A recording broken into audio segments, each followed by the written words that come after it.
currency. A couple Bitcoins.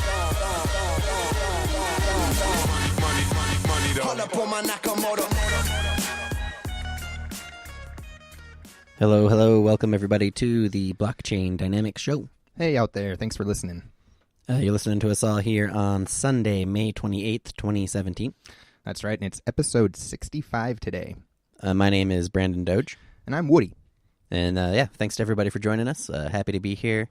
Show 65, another preposterous week in crypto coins. Yeah, the fun don't stop. It just gets crazier every week, man. It's awesome. The show is sponsored by Cryptopia over at cryptopia.co.nz. That's right. They are your one-stop crypto shop. And they've got a whole bunch of different things over there, kind of all centered around the exchange. But there's a forum and arbitrage information, some mining. Yep, they've got all kinds of great features on Cryptopia.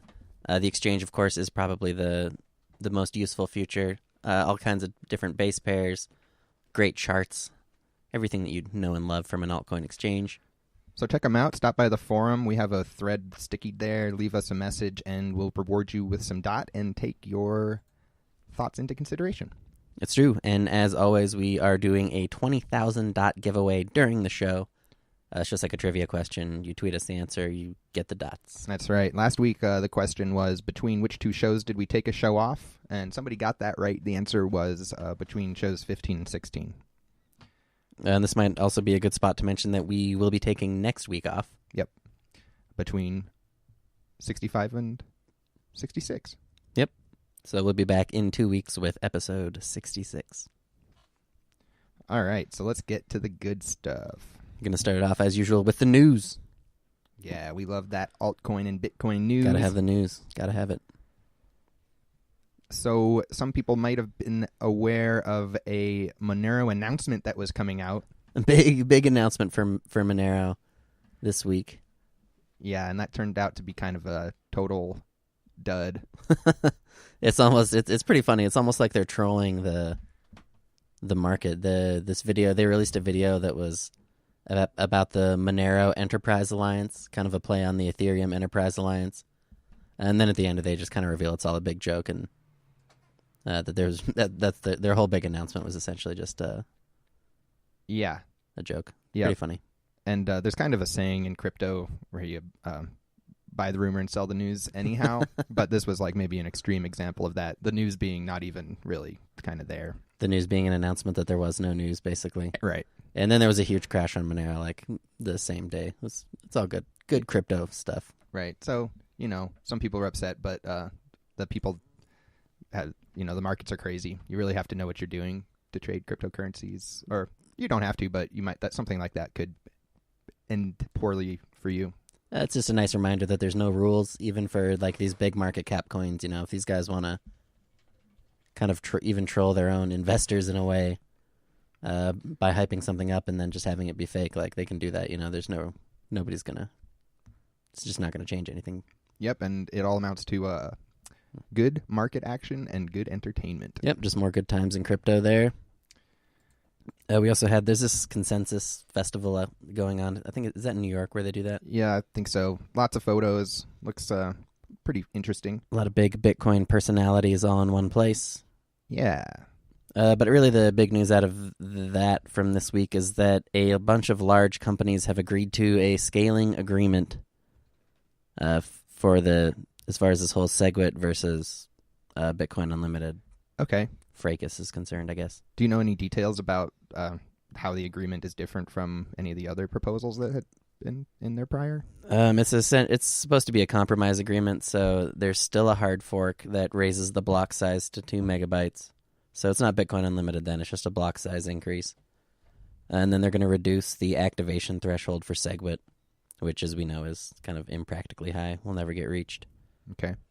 And there are a bunch of companies that are on board with this whole idea, but essentially among the people who wasn't on the list of endorsements was the actual Bitcoin core team.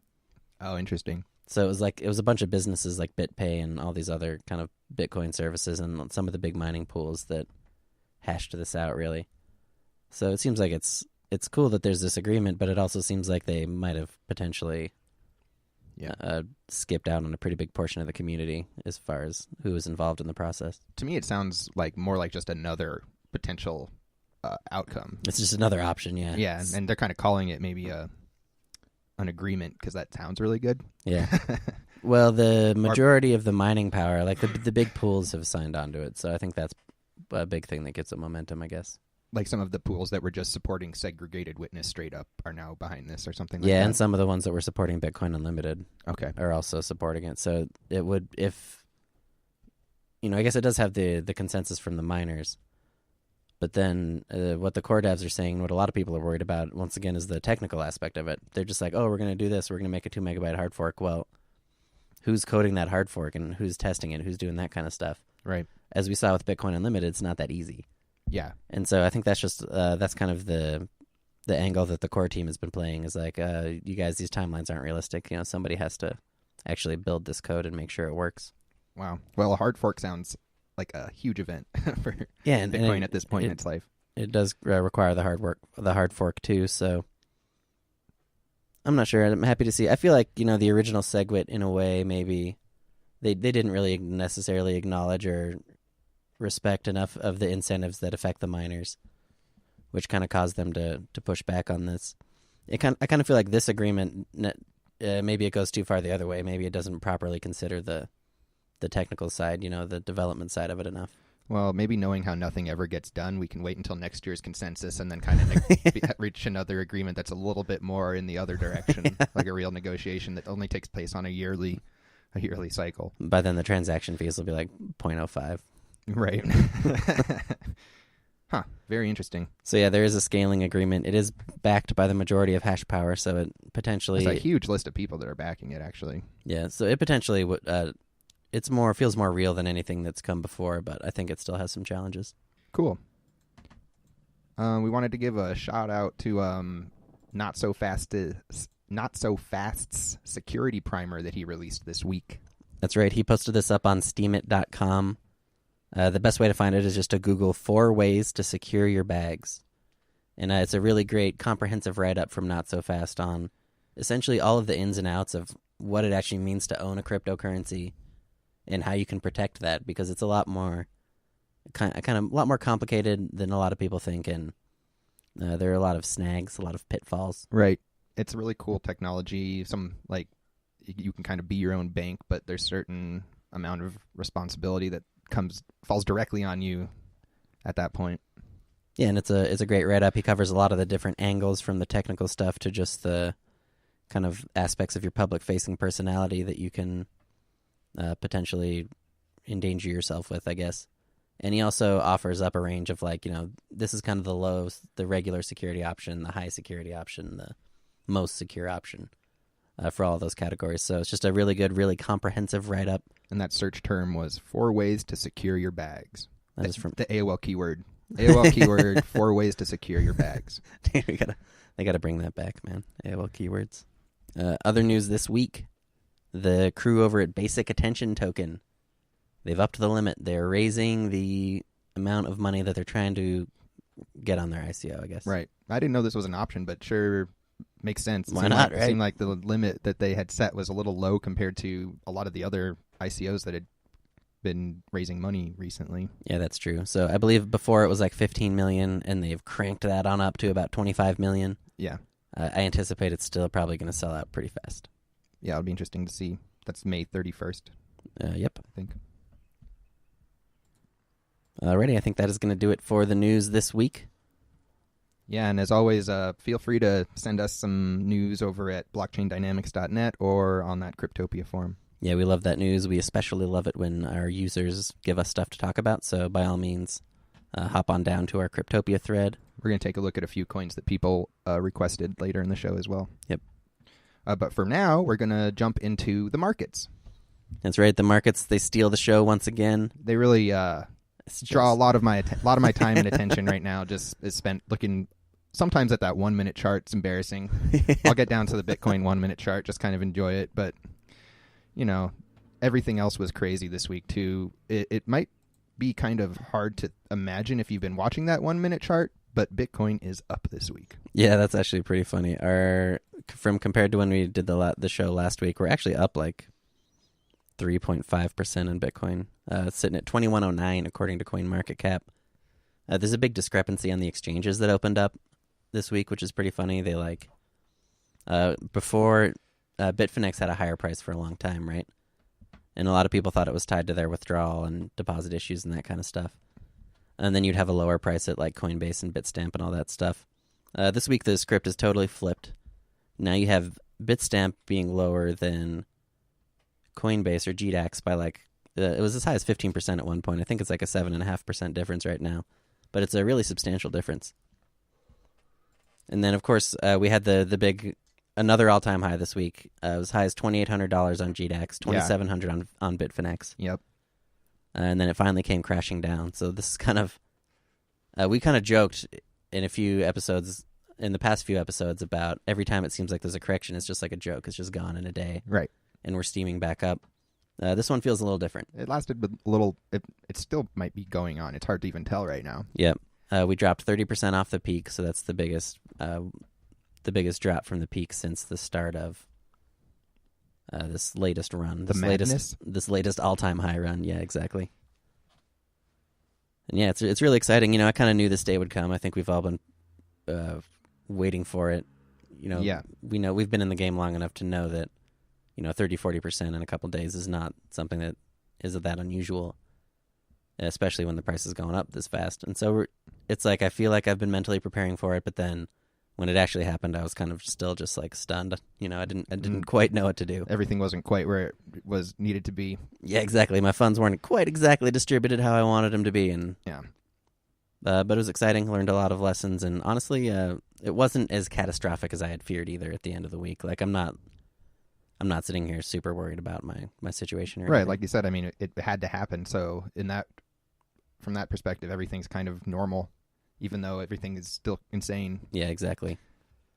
So. It does kind of feel like maybe this is the end for the short term of like, I have a feeling that next week we won't be hitting a new all-time high again, you know? So as far as these new weekly all-time highs, it seems like we're going to be in for some consolidation. Might not be a week after week after week thing. Yeah, exactly. Yep. But at the same time, consolidation, we don't know yet whether we're actually dealing with the trend change or whether it's just potentially a correction or something. So it's always fun. And usually by the time you do know, it's too late to act on it. This is surprising as well, is that Ethereum's up this week. Yep, Ethereum also still up compared to last week at $163. It's up 9%. Yeah. I guess the reason I'm calling those surprising is just due to everything going so high and then dropping so hard, that weekly perspective is pretty hard to get on right now. Yeah, the psychology is really impressive. Last week was the first week that Bitcoin had even crossed $2,000, and so we're all, we were just kind of already just having our minds blown by that, being like, holy shit, Bitcoin's 2,000. Right. It's finally here. This week it spikes up to $2,700, and then it drops back to 2,000, and you're like, oh man, we're down. But the narrative there's a lot of doom and gloom sort of. Yeah, totally. Well. And I'm feeling it too. I think there's you can easily see how this feels like a trend change, but at the same time, in the big picture, it's like, holy crap, we're still above $2,000. Right. When we look at the top 100 coins on CoinMarketCap this week, 45 of them are up versus the US dollar, and 38 of them are up versus Bitcoin. Yeah, so while Ethereum and Bitcoin are up this week, altcoins did not do as well. The majority of altcoins down versus USD, an even bigger amount down versus Bitcoin. Yeah, some of them taking some pretty big beatings. Let's see here. Yeah, the median change for the top 100 coins was minus 11%. That's actually pretty outsized. For the median number is usually pretty small. So that kind of tells you that there were pretty big losses essentially across the board for a lot of altcoins. Yep. As far as our gainers and losers this week among altcoins, we had Yubic up 125%, Ethereum Classic up 90%, Unity Ingot up 84%, and ZEC up 56%. Yeah, ZEC made that kind of was that just this week? Unexpected move, yeah. Oh my god, that's hard to believe. That huge ZEC spike must have been at the beginning of the week, right before the Bitcoin dump then, right? Yeah. Wow, I would have, geez. It's really funny how the huge bump like this destroys your time perspective. A few coins that lost value, XLM down 49%, BTS down 44%, NXT down 44%, and XRP down 41%. Yep, so those are some pretty big hits for all those coins. Looking at the overall numbers for the top 100, it looks like they lost about 10% of their USD value and about 16% of their Bitcoin value. So this is really the first really kind of bloody week that we've seen for alts. Yeah, every week, even though we kept having like a bad Wednesday or a bad Tuesday or something, and then by the time Sunday rolled around, it all kind of recovered again. Sometimes even we had gains. So yeah, I do feel like that's the first time we've seen those particular numbers. And it was still a good week for alts going up into when Bitcoin was still doing the new all-time highs. It was after Bitcoin started crashing that the alts started crashing in a big way too. Mm-hmm. So that positive correlation is still there with the Bitcoins and altcoins kind of going in lockstep.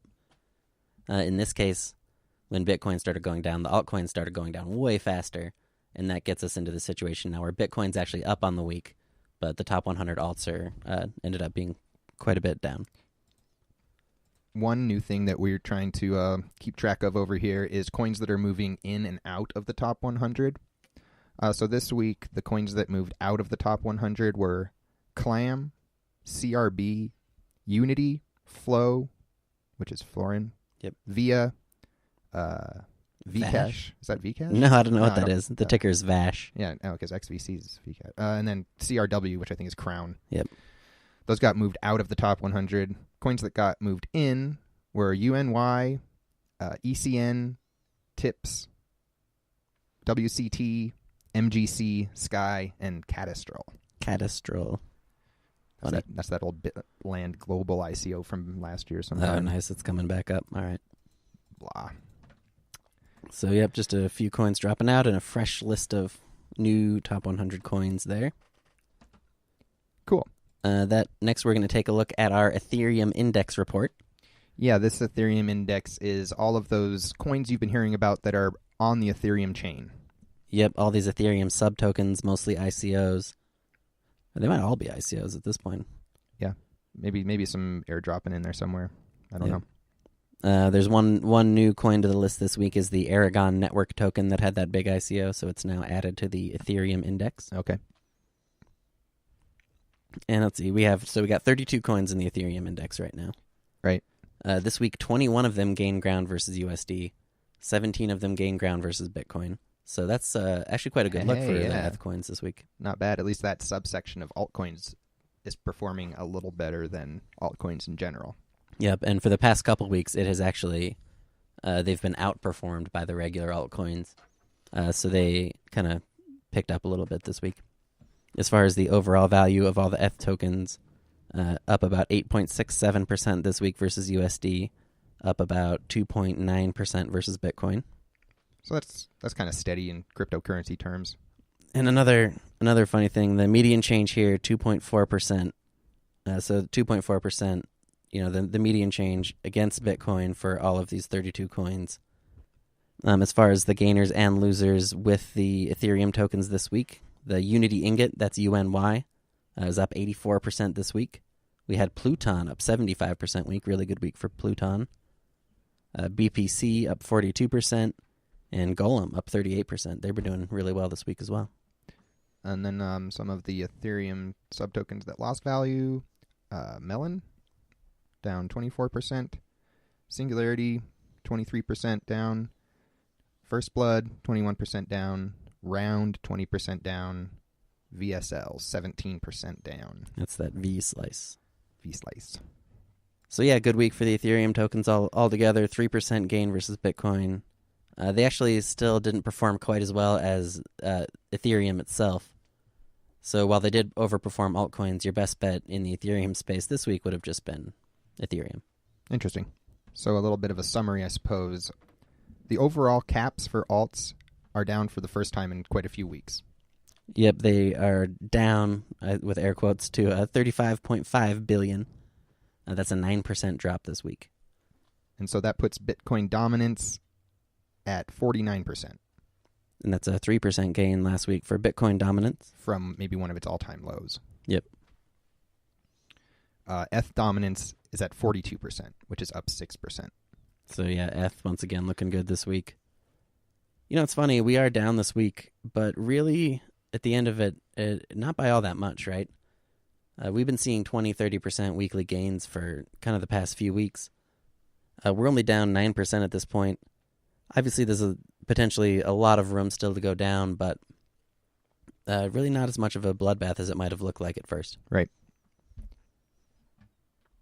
All right, cool. And that is going to do it for the markets this week. So, man, really, really tough to take your eyes off the market this week, like you said, man. Yeah, it was really fun to get to that all-time high and then have a actual correction for once. A good old-fashioned crash. Yep. So, we're going to move into our DOT giveaway.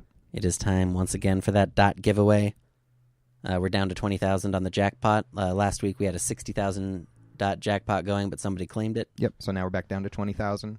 The way this works is that we will ask a question. You will send us a DM to our Twitter at Chain Dynamics with the answer to the question and your DOT address.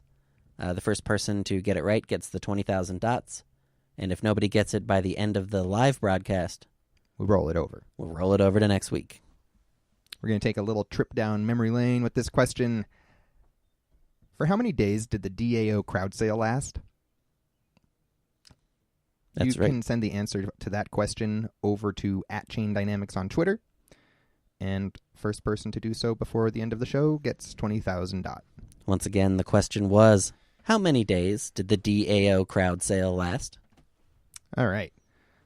Next, we're going to take a look at some of the suggestions from our Cryptopia thread that people left this week. That's right. We love it when people hop into the thread and give us stuff to look at. This week we had a nice little batch of suggestions, and so we're going to go through them. Mostly ICOs here. It seems like it's the only way that we'll talk about ICOs at this point. It's nice because it's hard for me. The ICO scene, like everybody knows, is totally crazy, and it's not really what I'm as used to dealing with. And so I really like it when people give us suggestions for these so I can actually think of some to dive into. So the first one is Polybius Bank. Polybius Bank. Okay. This is an ICO from an outfit called Hashcoins.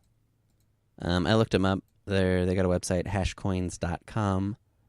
This is an Estonia-based company that offers cloud mining and script ASICs. All right. And so just looking at the ICO itself here, the idea is that it's a blockchain-backed bank. But it appears to be, it's hard to see if the services they're providing, if it's necessarily going to be, like it doesn't look like an Ethereum contract, for instance. So it looks like the core of their, the core of the thing won't be like an Ethereum backend or anything. It kind of just looks like they're trying to build a bank and, in a way, fund it with an ICO. Yeah. Website's a little bit complicated for me, but I can see that they're trying to do things that traditional banks do, like loans and investment portfolios. Right.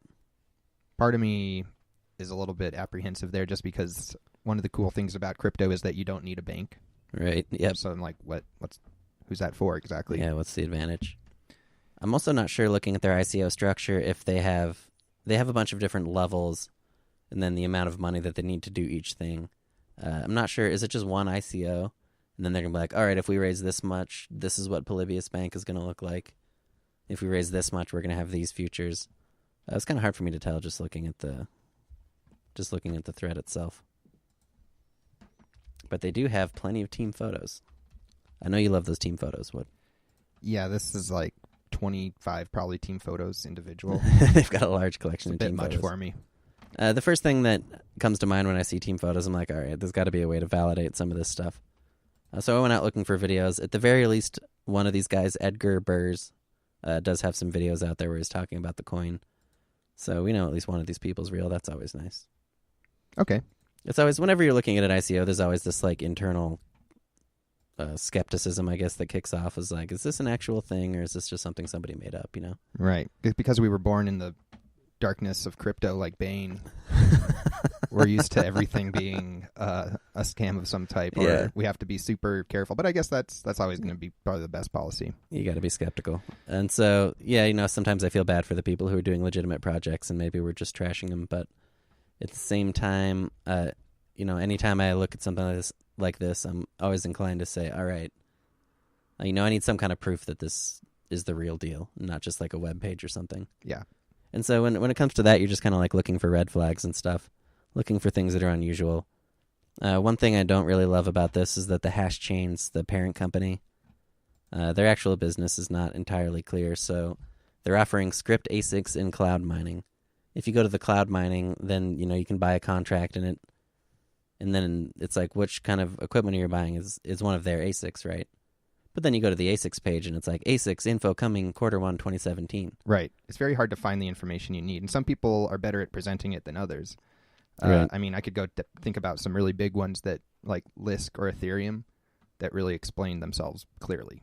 I feel like if you're getting into something like cloud mining that has such a tarnished reputation in this industry, you got to offer up a lot of proof. I want to see if you're like, oh, this is our ASIC that we're doing this cloud mining with that we designed and built ourselves. I want to see a warehouse full of these things. I want to see CG miner screenshots. Right. And then instead, it's just like there's literally zero. That'd be the information about investor's dream, right? Yeah, but if you actually have any company that's done a legitimate mining operation has been able to provide a lot of very specific information on their miners and on that kind of stuff. Or at least it's in their benefit to begin that process. Yeah, exactly. So I guess for me, it's just it'd be cool if this was a legit project. Like you said, the banking thing isn't that exciting for me, but it's kind of hasn't reached the level where I don't believe it. And that ICO starts in a couple days.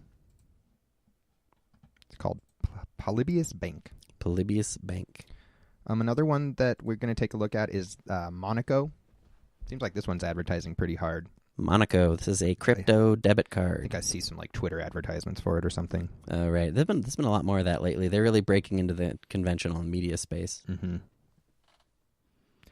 So the basis for it is that they're going to have a debit card, which is kind of, I think there's other services that do similar stuff like this. Actually, I'm certain of it. Yeah, there's a lot of debit cards out there already. The idea with this one is that it's going to be like an ETH token debit card. You can, it will instantly exchange the value of your Ethereum into whatever the fiat currency of choice is, and then deduct the Ethereum from you, and then pay the person or whatever in the fiat currency. And like you mentioned, there are things that do this. One of the features here they're offering is that it would be usable with any Ethereum token. I know everybody likes that. There's quite a few ineligible countries, including the United States, for the crowd sale, so that's kind of interesting. Yeah, so we couldn't participate in it if we wanted to, as far as that goes. This one, did read through the white paper a little bit. This one kind of does seem more legit to me, at least than Polybius did. As far as I think, it seems to be like it's more likely that this is the team that could deliver on the product that they're trying to, with the funds that they're asking for. They're trying to get it's a $24 million ICO, and they've raised, I think that's what, 150,000 ETH that they're going for. Yep. And so they've raised 24,000. But there are still some things that I have to wonder about the kind of the economics of this for an ICO holder, right? With all these ICOs, you have to ask yourself, what's the point of the token, right? We already have Bitcoin debit card services, and it's not a service that, if you think about it, it's not a service that should require a token, right? If I want to spend Ethereum on a debit card, what is the point of this ICO token, right? Like, I don't need this MCO token that they're offering. Right, exactly. And there are services that do that already.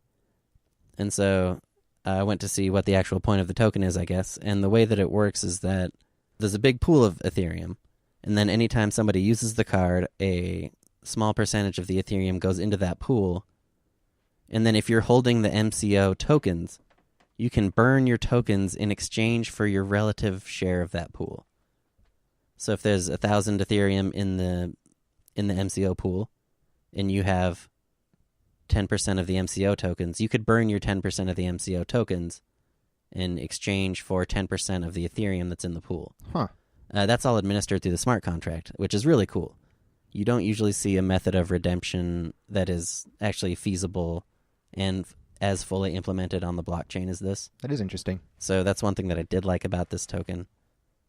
But then once again, I have to wonder about the economics, right? They're going to raise $24 million. Think about the value of that pool. If it's just a small fee that goes into the the MCO asset pool, the transaction base would have to be pretty large just to recover the 24 million ICO cost, right? That's a ton of transactions. And one problem that we've historically seen with these services is that sometimes even really good ideas with interesting adoption will not get very large user bases. They won't get a lot of traction. And so essentially the way that the token generates value is something that would be on a very long term, I think, compared to what people are used to in crypto. Sure. That doesn't mean it's a bad thing, but it's definitely something you're going to have to think about as like, obviously there could be a pump and dump on the token itself, which is probably what most people are banking on. Yeah. But as far as the actual underlying economics coming to fruition, that is going to be something that's going to take a long time. Cool. That's all good to know. And that was Monaco. I think that one's going on still. Yeah. Yep. It's definitely an ongoing ICO. Alrighty, next. Somebody won the dot. Oh, shit. Nice. Yep. Congratulations to our 20,000 dot winner. That was fast. Yep. I'll send them after the show. The length of the DAO crowd sale, 28 days. Yep. And they raised like 15% of all the Ethereum or something. Yeah, 14% of all the Ethereum went into that one contract at that point in time. It's incredible. It seems like that's too much, man. I'm almost happy that it went down the way it did because that's just too much Ethereum. It's all you just you couldn't write it. That's real life stuff. Yep, seriously. Okay. Okay. Back to the ICOs here. Next one we're going to look at is Tezos. Tezos ICO. This is one that's been getting a lot of attention, a lot of hype. The first thing that you'll hear a lot about on this one is that this guy, Tim Draper, who's this some big Bitcoin guy, has announced that he's throwing his weight behind it. Did he do that publicly, or is that just in there? Okay. Yeah. Cool. Yeah. Very cool thing to do. That helps, I guess, with something.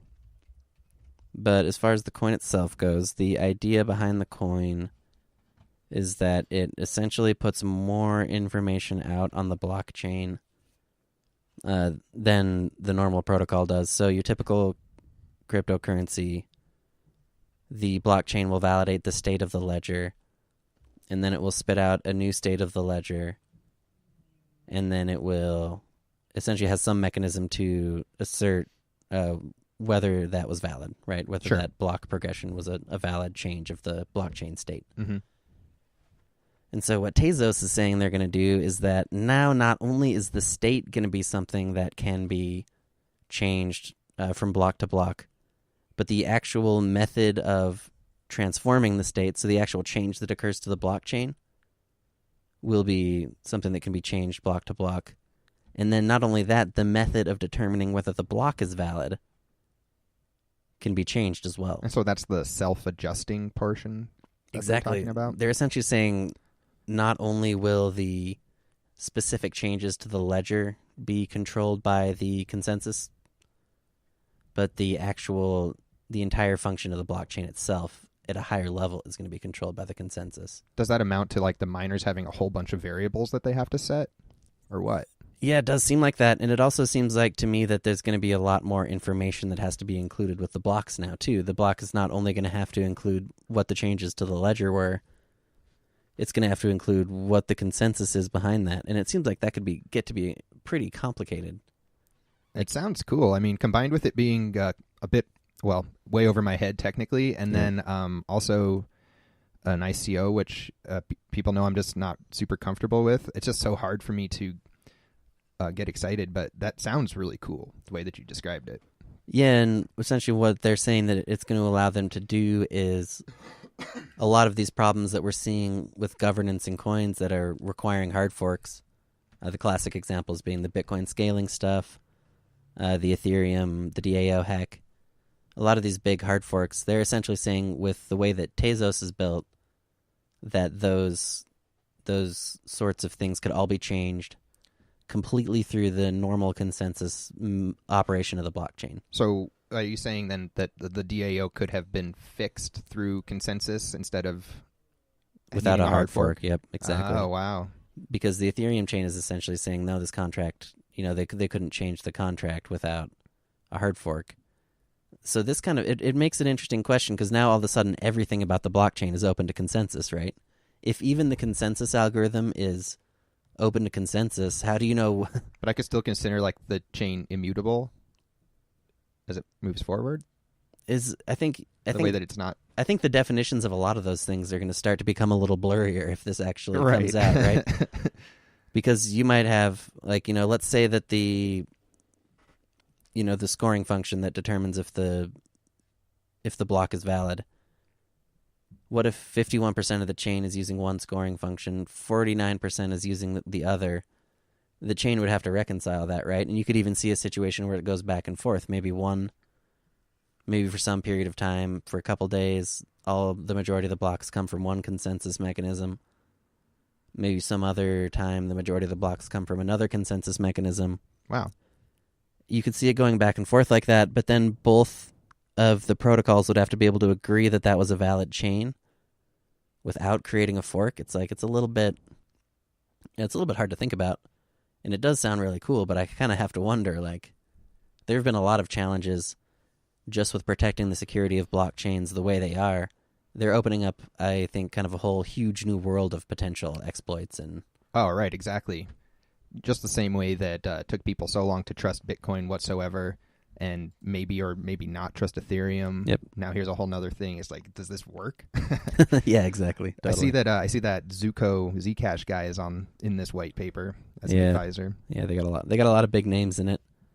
One thing about the ICO is that it's an open-ended ICO, so it's not like the normal Ethereum ICOs where they have a fixed amount that they're going to sell. They're willing to take as much money as people are willing to give them. Don't limit yourself. Yeah, right? yeah, exactly. Why limit yourself? That means that can get it gets hairy, man. Especially, we've talked about the caveats of ICOs plenty, but man, when you open up it to unlimited funding, that's worse, I think. Yeah, unlimited funding was the way that it was back in the kind of the scammier early days that we were born and raised in, I guess. And I was kind of happy to see that the market had shifted to the fixed cap ICOs, and so I don't love this choice by Tezos. But some really cool ideas. This is the sort of thing where I want to see a test net. I want to see people kind of pushing the boundaries of this before I would be willing to buy into it, I guess. Are we a ways prior to anything tangible like that? I have no idea. I know that the ICO was supposed to have started already, and they delayed it a little bit. And I have no idea if they have a testnet or anything out. Cool. Well, that was cool to learn about. The coin there was Tezos. Last up on our list of suggested coins, this one's not an ICO, right? Or was it? Actually, it did start off as one. It nice. started off as a horribly failed ICO. So the coin, it's called ExtraBytes now. ExtraBytes. Is that XBY? Yes. Okay. I've seen this. I kind of read through just reading through the thread a little bit, and it looks like they started off as a really disappointing ICO, maybe. And was it a Yobit? Was it like a Yobit joint? Seems like it might have been.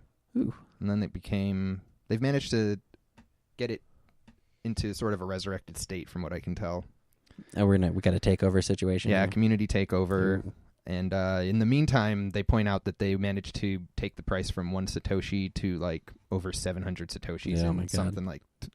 That's what the takeover crew is talking yeah, about. that's their point. Main point here.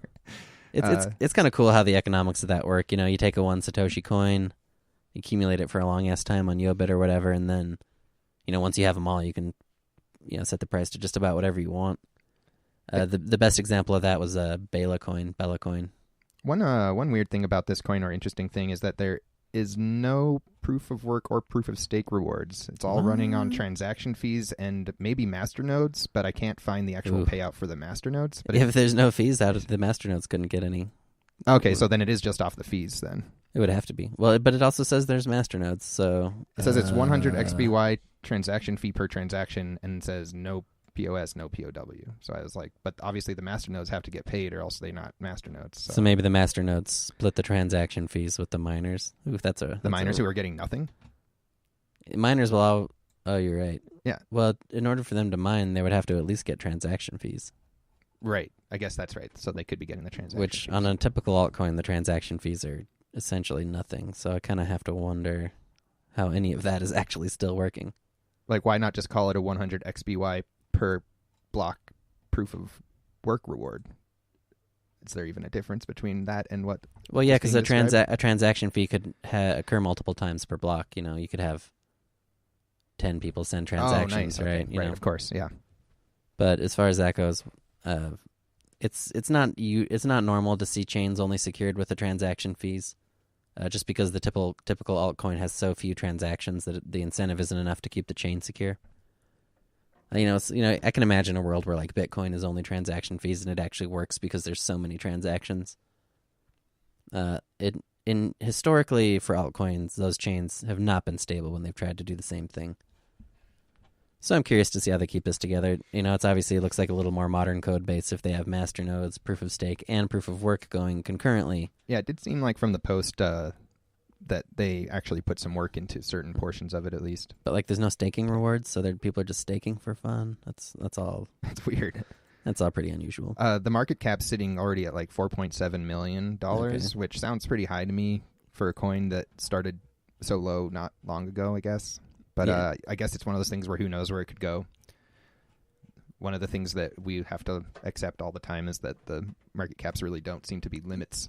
Yeah, they're fluid. They're very fluid. Something that was 100,000 market cap can be a 4 million market cap, and it can stay there. Once again, going back to Blackhocoin, it pulled off the same move in a huge way, and they're doing just fine. But again, for the same reason, I've never really been able to trade Blackhocoin because I remember when it was Bellacoin, when it was really cheap. And it's just hard for me to get past that mental barrier of being like, this is already up 500x. Right. It is hard to get past that. But, the coin looks kind of like one of the more serious takeovers I've seen for a while, I guess. That's a good point. I guess that's all I could say. That coin there was ExtraBytes, XBY. So thanks for suggesting those. Yeah, please, by all means, if anybody is interested in having us talk about a coin or an ICO that's coming up, stop by our Cryptopia thread, send us a tweet or something, and We'll take a look. we'll take a look. No promises. We might not like it, but we will look at it. All right, so that is it for the thread suggestions this week. Next, we're going to jump into New coins. the new coins. Our old pal, new coins. Yeah. Whew, there's just... so last week there was 22 new coins and pre-announcements that we went through. Yep. This week there were 20 ICO announcements alone, and 15 other ones that were kind of almost worth mentioning. It's out of I control. skipped plenty of them in there too. Like lots of times there's ones that I don't think are fully announced that I don't even Yeah, put it's in there. just like a thread you can't even make sense of. So anyway, let's burn through these. Here we go. Let's see what we got. First up on the list, we're going to take a look at the proof of work and proof of stake coins. And we'll start it off with Classic. ZapCard. ZapCard. And what we have here is a C-Cex coin. This is an almost completely pre-mined C-Cex coin. Fantastic. You've seen this before, right? Oh, man, I have. Oh, so this is where they totally pre-mine it. They buy the C-Cex market, and then they just kind of trade it. Right. They'll let you buy it. You could almost call it an ICO, except that there is mining going on. Right. Essentially, instead of announcing it as an ICO, they just got it listed and are selling you their pre-mine. I might need another category, like it's a sneak ICO. ICO in spirit. That was ZapCard. This next one is called Lumi coin. Lumi coin. What is that graphic? That's funny. It looks like a fidget spinner for the graphic. It reminds me of like a Mario block too, though. Oh, totally does. Little eyeballs. Yeah. This one has a really big supply, Okay. 17% pre-mine, and a huge proof of stake reward. When you add all that up, it equals probably a very, very low price. Yep, huge pre-mine, huge proof of stake is not a good combo. And then also a really long proof of work to kind of exaggerate the amount that they get for the pre-mine. And that's just a lot of red flags there. So nothing too special, but there it is. It's there. That was Lumi coin. Up next, we're looking at NITRO coin. NITRO coin. Man, this coin's got attitude, man. Look at that skull. They went with the classic Bitcoin description, which I'm not a really big fan of. They caught the copy-paste. Yeah. The copy-paste description. They got the 16% pre-mine. This is the same old story. It's just a really generic clone with a big pre-mine. Yep. That's NITRO coin. Soap coin. Soap. All right, what do we got here? So, believe it or not, this is another prison inmate themed coin. Really? Nice. It's got to be the like drop the soap coin. the That's dark. we'll call it like the This is dark. hipster crypto theme of the year. The freshest. The most underappreciated Yeah. crypto theme of the year. No, I don't know. I'm just joking. But basically, we've seen a couple of these that were like pretending to target prison inmate populations because they're unbanked, obviously, for the most part. Right. But this one's trying to be a little different in a certain respect, saying that they want to be sort of a go-between between the commissary companies and the inmates and their families. So, Ooh, I mean... they want to be a legit prison coin. Yeah, they want to be the legit prison coin. Like the incent of prisons. Yeah. I don't know about that. So it's a little bit of a silly concept itself. And actually, the coin isn't too special either. It's got a pre-mine of $1 million and a block reward of 5. Ooh. So that means the pre-mine is more than will ever be mined, which nobody likes to see. Yeah, I don't think I'll be too excited about this one. I'm just waiting for that one prison coin that does good, though, at this point. I just seen this pattern. Why is it happening? It'll be like an ETH. It'll be an ETH token ICO, you know? Oh, yeah. Why would they need their own chain? Yeah, exactly. Maybe a Ubic one. That coin is Soap Coin. That's the bad prison coin. Next on our list here, we have Falcon. Falcon. We haven't had a lot of these just one-name animal coins for a while, but yeah, this is just a really huge pre-mine. And he's got a great reasoning for this pre-mine in this one, and it's to avoid volatility in the market. I'll translate that for you. That means he's going to sell the coins to keep the price steady. Not make sure it doesn't go up. There will be no volatility because it'll be at 1 Satoshi for its entire life. I really liked that excuse. That's Falcon. We also have Worker Coin for the workers. I'll give this one the creativity award, at least for the week, because... there's a kid's drawing of a construction man in the thread. Yeah, and he's got... he's giving away some coins to people who vote for him on Nova Exchange to get listed. All right, that's cool. So that's sort of getting people involved a little bit. The coin itself is a script coin with very small mining rewards and very big proof-of-stake rewards. The pre-mine is a little bit less than those other ones at 5%. The thread still really has that feel of like a serial shitcoin developer, though, just something that they're going to crank out. It does. En masse. It does. The coin there, Worker Coin. The next one was Veil, Veil. All right. This is a wallet builder's coin with a 40% pre-mine. Oh, nice. And it's got the generic copy-paste description. Love it. Yep. So just keep moving, folks. ONIX came out as well. The ONIX project, a blockchain loans platform. Yeah. One of my favorites. So we joke about all the ways that these coins like make it obvious that they're not legitimate, you know. This one you can see one of the ones that we really like to look at is do the specs make sense, right? Do the specs that they've posted in the thread actually add up? Very often they don't. This is one of them. They say they have a 10% pre-mine, but then they say that there's no block halving, so it would be 10% of infinity, basically. It just doesn't make sense. That's true, isn't it? They also, so up at the top there, they say pre-mine 100 million, and then further down in the thread, they say pre-mine 10%. And yeah, that's an inconsistency based on what the other information tells us. Yeah, the concept there was to be a loans platform, which, you know, you can kind of imagine it. They don't describe it super technically or anything. It's a wallet builders type situation. Yeah. Coin is ONIX Coin. The next one is called Money. Money. I like that. Yeah, I mean, everyone likes money. Oh man, this is the worst one yet. This one is a wallet builders, but they're giving themselves 100% proof of stake interest and 1 coin per block rewards for everyone else. No public source code. That's a big no for me. Oh man. So those were kind of the proof of work, proof of stake coins this week. Ooh, rough set. We'll look through them in a minute. We're going to move on to the airdrops next. All right, a lot of action in the airdrops lately, man. Let's see what we airdrops have got. been popular. We got a couple this week. Environ is one. Environ. I'll be honest, there's too little information about how much of this massive pre-mine is actually going to the airdrop. Is it a waves? Do we even know what it is? I don't even know what kind of coin this is. A script proof of stake. It looks like it's just a generic clone then. And yeah, like you said, we really like airdrops, but you have to wonder what percentage of the pre-mine actually goes to the airdrop, right? Especially when it's this big. There's a point where it's like the entire thing goes out to the airdrop. Something like Decred, I don't know if Decred actually did everything to the airdrop, but it was a shitload of the coins went out to the airdrop, you know.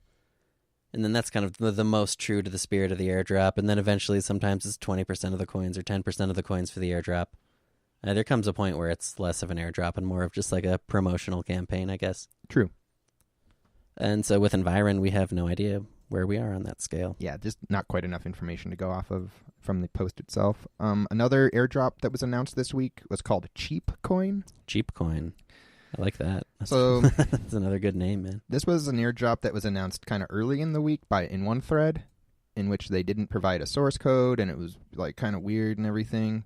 And then they made a second thread, and it seems like some people at least got the coins, and now there is source code. Cool. The coin has some plans for features that you've kind of probably seen before, but of course, in crypto, you have to take any plans with a big old grain of salt. It is always true. This one could be interesting to see if and how it trades when it might, because supposedly everybody got these coins for free. So that usually creates funny situations. The airdrop is working. Like people are getting claims. It's done. People claim to have gotten their claims. That kind of There's stuff. some people claiming to have gotten some. Yeah. Nice. All right. But CheapCoin. I like the name CheapCoin because people are going to be like, oh man, CheapCoin. It's like usually people are like trying to call their coin like exclusive coin, expensive coin, or something. Right. So it can be like a misdirection. You know, everyone's going to think it's going to be really crappy, and then they'll rebrand it like in a couple months. So that went out to that airdrop was for 1,000 addresses. Really? Oh, that's the classic airdrop, man. That's the same as what Rhinos and Chronos and IOE and a lot of them. Yeah. This might be one to keep an eye on. Yeah, we'll see. Not trading anywhere at this point, I don't think. With that, we're going to move into our sort of other section of announcements. Other difficult to categorize new announcements this week. Pre-announcements and stuff as well. First up, Dawq. That's DAWQ. Yeah. Dawq. They got a website here. They do. They have a Medium page. That's good. Is there any information about this? No, they say to check back on May 29th. So we got an announcement for an announcement here? Yep. All right. I'm calling that one a pre-announcement. I like it. I just thought I'd say it. I kind of liked the very first look of it. You know what I liked, I think, when I went to the website? I liked that it told me how to pronounce it. Do you see that at the top of the website there? No, how do you pronounce it? What's the Dawq. Oh, okay. Yeah, Sweet. that's how I knew how. All right. Which I was like, all right, nobody ever does that. We appreciate that. here at Chain Dynamics, we love knowing how to pronounce this stuff. So no real info there. Sorry. Okay. Another one came out called SCOOBY. SCOOBY. This is our Waves token. Yeah. But it's not an airdrop. It's just like on the exchange. I guess it's in the pre-announcement category. So this is more of the stealth ICO thing too. It's like, we're going to make this coin, we'll pre-mine it, and you can buy it if you want. Exactly. I guess it feels a little bit more like that. Yeah, the stealth ICO, the ICO that's not an ICO. Right. Is there a theme to it?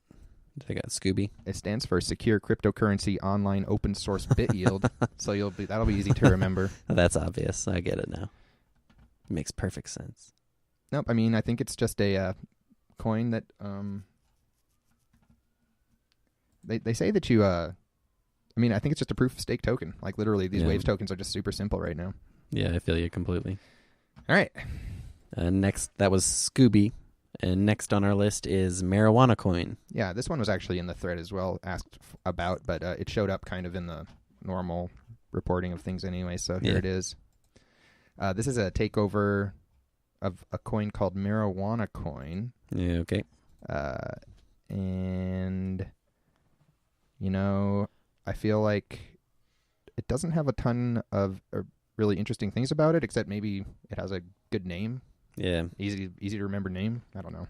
The best coins pretty much all have a developer that's been committed to the project from day one. There have been a few successful takeovers, but it's hard for me to get excited about them these days when there's so many coins that still have their original developers around. And I'm sure what you were looking for was a different weed coin to buy. Yeah, exactly. You were kind of like, dang, I really want one, but, Yeah, if it's something new, I could maybe tolerate a thing. But there's 50 weed coins, and now this is a takeover one. Like, what's the point? For me, at least. Can't quite tell you what the point is. For the bag holders, of course, there's always a point to a good old takeover, and we'll see how well they do with it. This next announcement that goes into the other category, its point is actually quite straightforward, which is pretty great and fun, because they are talking about a crypto island. That's right. The coin is Crypto Island. They're talking about doing a crowd sale, essentially, to buy an island. They're going to buy an island. And probably some of the best stuff in this thread is their sort of scale on what they can do with different amounts of money if they were to raise it. They want to create a utopian society on the island where all the business is conducted in cryptocurrency. That would be the ultimate thing. Actually, if they get up to their final funding goal, they say have 4 branded helicopters. Yeah. Okay, so the milestones. The milestones for this funding are incredible. $1 million, we'll buy a small island. $2 million, we'll buy a medium island with a large cryptocurrency logo on the island. That's fun to imagine. Okay, that's cool. With $5 million, they'll go large island, logo visible from space, and an island guard. At $10 million, they can get the Bitcoin and Ethereum node on the island. What are they going to do if they don't have the guard? If they don't raise the $5 million for the island guard, who's going to guard the island? Now, this is a really good step here. From $10 million to $11 million, they add a small hut. So wait. So at $5 million, they're spending the money on a logo that's visible from space, but they don't get the hut until they raise $11 million. Right. Oh my God, that is awesome. Yeah, it's pretty cool. So anyways, that keeps going until they get to $100 million, where they say they'll get a huge island and a private cruiser with a heliport, 4 helicopters, blah, blah, blah. So they have a bunch of absurd milestones that seem to be not quite the order of things that you might want to actually spend the money on, but pretty cool concept. I mean, who wouldn't want to live on Crypto Island, really? Oh man, yeah, a bunch of crypto people I'm sure they would get along so peacefully. It would turn into like that Ja Rule concert. They had the Fire Festival. Yeah. It's just a people free for shitting all everywhere. It would be a free for all. So that's sort of a pre-announcement that I thought was fun to share. Yeah, you're definitely going to want to give $100 million to these guys. That's for sure. And that's it for the other category. So those are the 15 coins that were not ICOs that we're just going to burn through the names of right now. All right, here we go. We got 20 of these ICOs this week. They are Real Estate Token, DAO Casino, 21 million, Blackholecoin, Candor, Yuge, DCorp, TrueFlip, Ethereum USD Peg Token, Quartz, Ego Last, PrimalBase, Indorse, File.io, Mybit, OneNightStandToken, Aira Lab, ACChain, SunContract, and Bilzerian dollars. The Bilzerian dollars. You're going to want some of those Bilzerian dollars. You're going to want some one night stand tokens, because I know if there's one thing that's going to really facilitate one night stands, it's cryptocurrency. He said it's for showing appreciation to the person after the night. He's like, it's not a joke. Come on. Bilzerian dollars, obviously. Doesn't that just kind of make it either. more like a prostitution type situation? I don't know. You've got a point there. Okay. So yeah, a bunch of ICOs there, as you might expect. Most of them are very low effort, or just straight up jokes. Yeah. All right. But you are going to want to buy Bilzerian dollars, because that's a sure thing. Yeah, that one's funny. They say they're going to set aside some for that guy. Like, obviously, I didn't ever hear about this guy until this week, so I don't really know anything. If the dude's got so much money, why the hell would I give him money? Right. Okay, so we'll take a look back through those coins briefly, see if anything stands out. So last week we didn't have hardly any of these generic pre-mine coins. This week we had a ton of them. They're just back with vengeance. They're just back. The guy was literally just on vacation or something, probably. he was passed out drunk last week for the whole week. Yeah, he went on a bender. Bitcoins.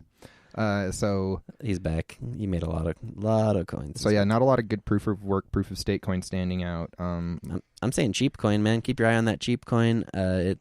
It might not look like too much now, but it's following the pattern of some successful airdrops from weeks past, and so I would say that makes it worth watching. Yeah. You're also going to want to keep an eye on the Dawq announcement, I think. Yeah, see where that goes. And if you're up to it, you should give all your money to Crypto Island so that they can afford a hut and a gigantic logo that's visible from space. Mm-hmm. First the logo, then the hut. Yeah. At one point in that stack of stuff, they do throw a party. Oh, nice. That will be put in the history books. I think an epic historic party. Yeah. Nice. They need several $1 million. For That should be the top, man. That should be like the first thing is the party. Yeah. Then the hut. Then the logo. Yeah.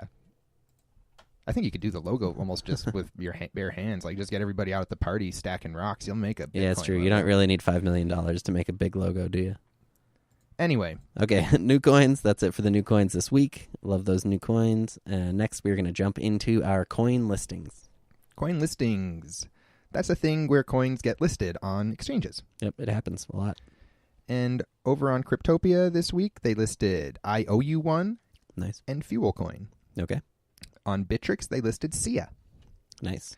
On C-Cex, they listed MCAP, Advanced Internet Block, Quartz, and BitAlphaCoin. It's always a mystery to us where CCX finds these coins. Nova Exchange listed Darsec, Bitsend, Gilly, Gisk, Quark, Future Trend Coin, Script Waves, Unlimited Coin, Cbits, and Blocknet.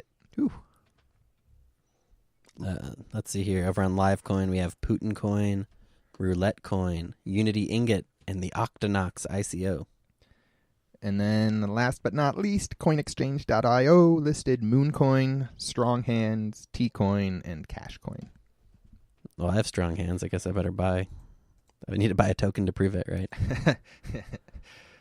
Yes. Not and really. then I never- sold a never, shitload of ever coins sell this it. week. I don't know. I probably don't have the strongest hands, if anybody, but let's see here. That Unity Ingot seems to be...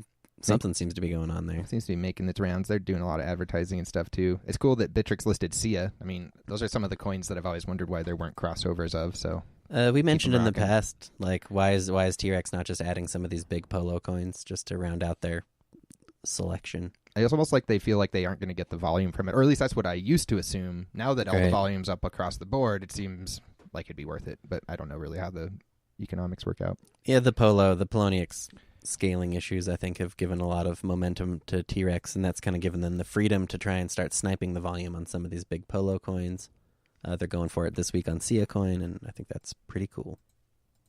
I got to chuckle a little to see Cbit getting listed anywhere at this point.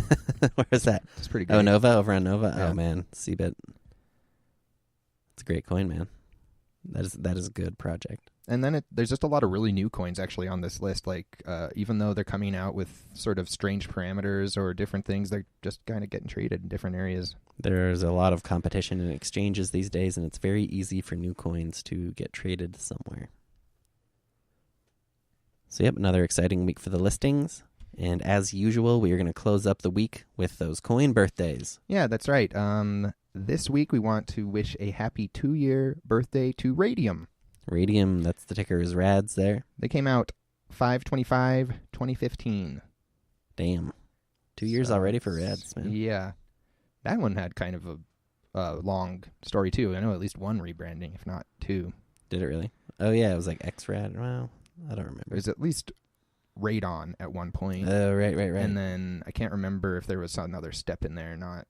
Huh. But right now it's sitting at a market cap of 4,770 Bitcoins, which comes out to about $10.29 million US dollars. Damn, nice job. So they had a couple times where they've just had huge increases, I think. Yeah. So good on them. Happy birthday. Happy birthday over to the team at Radium. And I think that is going to do it this week for the Blockchain Dynamics Show. Yeah. Another amazing week in crypto. It's a pleasure to share it with you. This is kind of the change we've been looking for. You know, it was like weeks and weeks and weeks of straight up, and now this week it's finally starting to get a little bit crazy again. It's where things maybe get even a little more interesting too. Yeah, exactly. We are brought to you all by cryptopia.co.nz. That's right. Head over to that forum, check out our thread, leave us a message. We'll hit you up with some dot. If you haven't checked out Cryptopia yet, I would highly recommend it. They really do have a nice platform over there and a very interesting selection of coins to trade from. You can also check us out over at blockchaindynamics.net. This was episode number 65. This is Error by Trial Radio. I'll see you next week with way heavier bags. Peace.